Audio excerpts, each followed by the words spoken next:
प्रेम से बोला शंकर भगवान की जय। प्रेम से बोला पार्वती मैया की जय। प्रेम से बोला कार्तिक गणेश की जय। प्रेम से बोला सच्चे दरबार की जय। हर हर महादेव।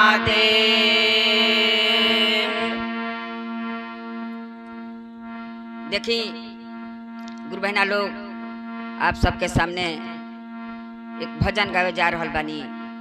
वो भजन के रोआ लास्ट तक सुनी और सुन के अंत में रोआ सब हर हर महादेव लाइक संस्कार कमेंट करब सब गुरु बहना लोग। तो देखी एगो गुरु बहना बाड़ी, बहुत शिव के शिष्य हई। जहाँ भी चर्चा होत रहा तहाँ तहाँ जात रही है। तो गुरु बहना अपना गुरु के कैसे पुकारत तारी आ कैसे कहत तारी कि कवना रंग जगिया ये रामा, कवना रंग गोदारिया रे, कवना रंग गोदारिया हो, कवना रंगवा गुरु जी हमारा नैया हो रम हो, कवना रंगवा गुरु जी हमारा नैया हो रम हो, कवना रंगवा गुरु जी हमारा नैया हो रम हो, कवना रंगवा गुरु जी हमारा नैया। सावर रंग जगिया ये रामा, गेरुआ रंग उदारिया रे, गेरुआ रंग उदारिया हो, सावर रंगवा गुरु जी हमारा नैया हो रम हो, सावर रंगवा गुरु जी हमारा नैया हो रम हो, सावर रंगवा गुरु जी हमारा न हो रम हो, सावर रंगवा गुरु जी हमारा नैया। देखिए गुरु बहना लोग, अब ओजा गइल बड़ी गुरु जी के। अब जब आगल बाड़न तो कह तारी गुरु जी से अपना अरज लगा के गुरु जी देखी ना, अरे त नदी बा, आ नदी बहुत तेज धारा बा, एक अगम धारा बा, आ हमारा वो पार जाए के बा, भव सागर से पार होके के बा। कैसे हम पार उतरिए गुरु जी? अब रौरे बताई कि कैसे हम भव सागर से पार होके जाई। काहे से कि इतना तेज धार बा, आके देख के हमरा बहुत डर लगता कि कैसे हम इसे पार होके हम भव सागर से उतर के चल जाए। तो गुरु जी से कह तारी, तो गुरु जी उनका के कैसे नाई भेजता रन तो पार होके खातिर के।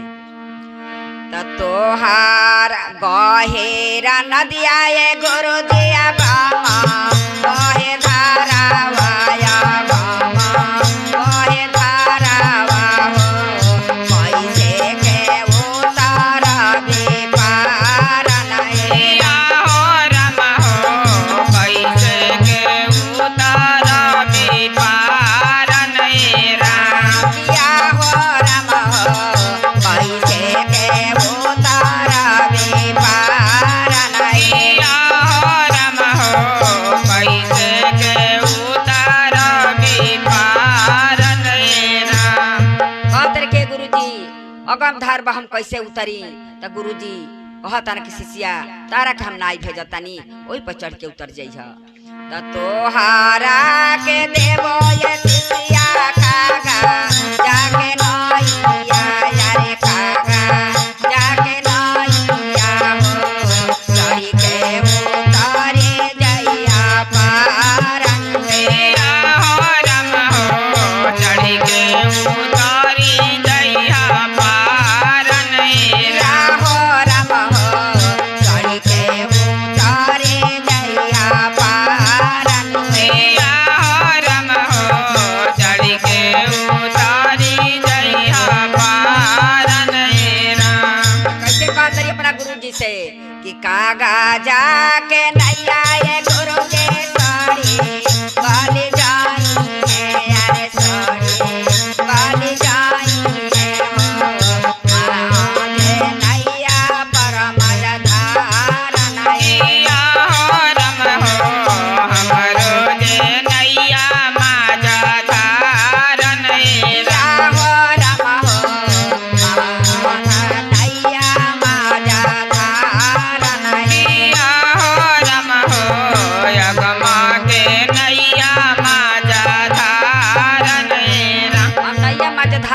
डूब जाई, कैसे हम जाई, जब सड़ गल जाई तो कैसे हम उतर के गुरुजी हम पार होखब। तो गुरुजी कहतारन कि तारा के हम शिष्या अब काट के नहीं भेजतनी, वही से तू चढ़ के उतर जाइह। तो तोहारा के देबो ये शिष्या काठा वाके नैया रे काठा वाके नैया हो।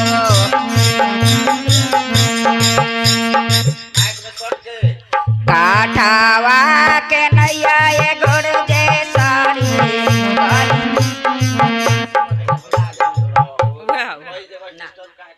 तू न तम भुला गया दा त कहां से पहले रहनी। चलो चलो काट दिया जी, फिर वही जैसे काठा के नहीं है। तोहारा के देबो ये शिष्या काठा वाके नैया रे काठा वाके नैया हो। चढ़ के उतारे जइहा पारन मेरा हो राम हो। चढ़ के उतारी जइहा पारन या हो राम हो। चढ़ के उतारे जइहा पारन मेरा हो राम हो। चढ़ के उतारी जइहा पारन मेरा। कैसे अपना गुरुजी से कहतरी कैसे हो ये गुरुजी रउआ हमरा के काट के नाई भेज देनी, कैसे हम उसे उतरब। तो कहतानी कैसे कहतरे अपना गुरुजी से कि काठावा के नैया ये गुरुजी टूटे फाट जाई है यारे टूटे फाट जाई है हो। बीच नैया पर भी माजा धारन मेरा हो राम हो। बीच नदिया पर भी माजा धारन या हो राम हो। बीच नैया पर भी माजा धारन मेरा हो राम हो। बीच नैया पर भी माजा धारन मेरा। अब शिष्या कहतरी के गुरुजी ऊ तो सड़ गल जाई, इन्हें बता काट के नहीं बता टूटिए फाट जाई, हम कैसे उतर के हम भव सागर से हम पार होखी। तो कैसे अब गुरुजी से कहतरी तो गुरुजी कैसे उनका के नहीं देता रहन। कैसे हो तोहारा के देबो ये शिष्या सोना वाके नैया रे सोना वाके नैया हो। चढ़ के उतारे जइहा पारन मेरा हो राम हो। चढ़ के उतारी जइहा पारन या हो राम हो। चढ़ के उतारे जइहा पारन मेरा हो राम हो। चढ़ के उतारी जइहा पारन मेरा। अब तो गुरुजी उनका के शिष्या के दे देना सोना के नाई। कहत रहे के गुरुजी अब तो हमरा करवा सोना के नाई देनी, कैसे हम सोना के नाई से हम पार हो पाओ। तो कैसे कहत रहे अपना गुरुजी से कैसे हो कि सोनावा के नैया ये गुरुजी चोरा वा चोराई है अरे चोरा वा चोराई है हो। बीच नैया पर भी माजा धारन मेरा हो राम हो। बीच नैया पर भी माजा धारन मेरा हो राम हो। बीच नैया पर भी माजा धारन मेरा हो राम हो। बीच नैया पर भी माजा धारन मेरा। अब गुरुजी से कहतरी के कैसे तो हम चढ़ के कैसे हम ये गुरुजी पार उतरब सोना के नाई से, ई तो चोरवे चोरा ले जी हाँ सर, कैसे हम चढ़ के उतरब पार भव सागर से। तो कहतनी कि तब तोहरा के का चाही शिष्या। तो शिष्या अपना गुरुजी से अब मांगतारी कैसे मांगतारी कैसे अपना हो गुरुजी से शिष्या कि हमारा के दे दिए गुरुजी धरा मोके नैया रे धरा मोके नैया हो। चढ़ के उतारा भी भव सागर पारन मेरा हो राम हो। चढ़ के उतारा भी भव सागर पारन मेरा। हमारा के दे दिए गुरुजी धरा मोके नैया रे धरा मोके नैया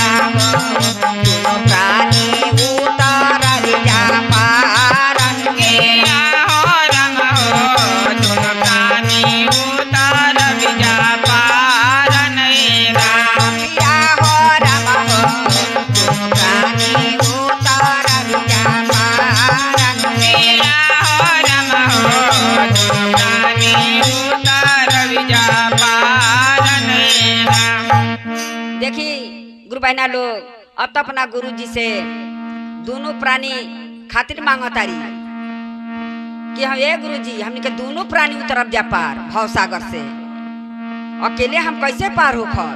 तो गुरु जी अपना शिष्य से कैसे कहता रह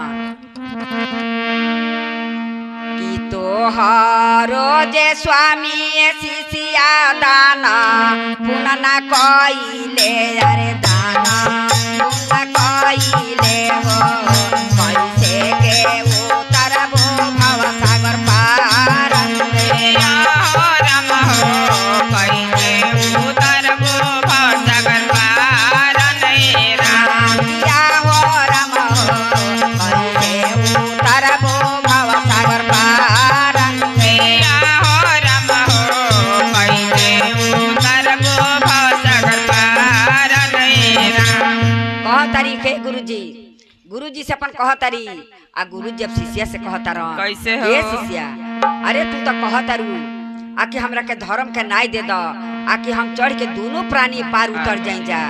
तब तोहर पति तो कबो के दाने पुण्य खन कैले, तो कैसे दोनों प्राणी तो लो भव सागर से पार होकर ऊपर जाइबा लो। तो कह तारी शिष्या अपना पति के बचावे खातिर देखी पत्नी जो रहली अपना बहुत दयालु होली, अपने पति के बचावे खातिर के कैसे अपना कैसे हो कह तारी भोला जी से किंग कह तारी कैसे कि स्वामी के कमैया ये गुरु दे दाना पुनः कइने, अरे दाना पुनः कइने हो कोई मुहे उतर जा पार रे राम हो वही मुहे उतर जा पार रे स्वामी के कमैया ये गुरु दे चारा जाकरवानी, अरे चारा जाकरवानी हो कोई मुहे उतर जा पार रे राम हो वही मुहे उतर जा पार रे किया हो राम हो कोई मुहे उतर जा पार रे राम हो वही मुहे उतर जा पार रे और तारी गुरु जी के भाई शिष्य बड़ी चलाक बिया, ये अपने कने के अपना पतियों के फेर में पड़ गई बिया। हां बहुत को कमाई से हम दान पुण्य कर ले बनी, चर्चा करो ले बनी, वही में हम पार हो उतर के जाई। तो कैसे गुरु जी अब शिष्य से कहता रह कैसे हो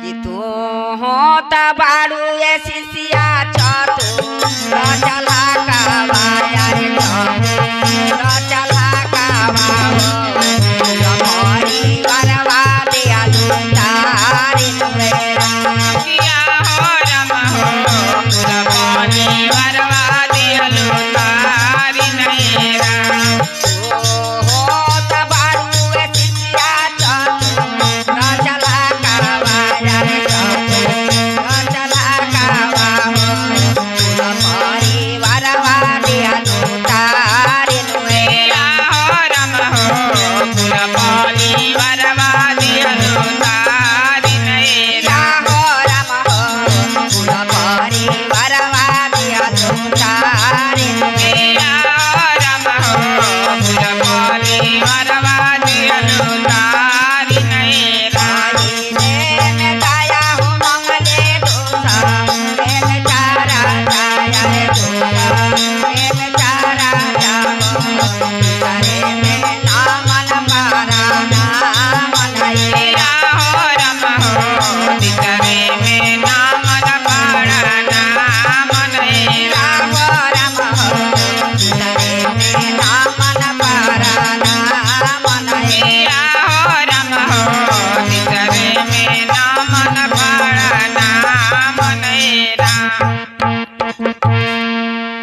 प्रेम से बोला शिव गुरु महाराज की जय प्रेम से बोला पार्वती मैया की जय प्रेम से बोला कार्तिक गणेश की जय प्रेम से बोला बोला सच्चे दरबार की जय हर हर